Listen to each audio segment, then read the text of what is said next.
بوأنا لإبراهيم مكان البيت ألا تشرك بي شيئا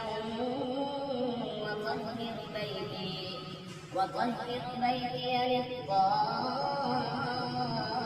للطائفين والقائمين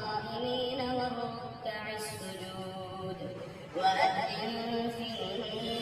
الناس بالحج يأتوك رجالا وعلى كل ضامر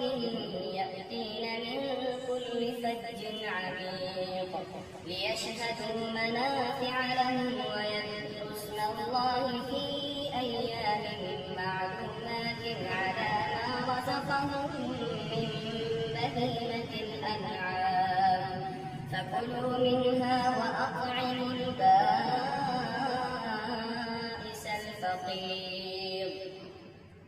ثم ليقضوا تفتهم وليوفوا نذورهم وليطوفوا بالبيت العتيق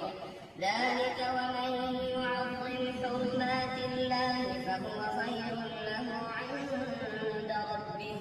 وأحلت لكم الأنعام إلا ما يتلى عليكم فاجتنبوا الرجس من الأوثان واجتنبوا قول الزور حنفاء لله غير مشركين به ومن يشرك بالله فكأنما خر من السماء فتخطفه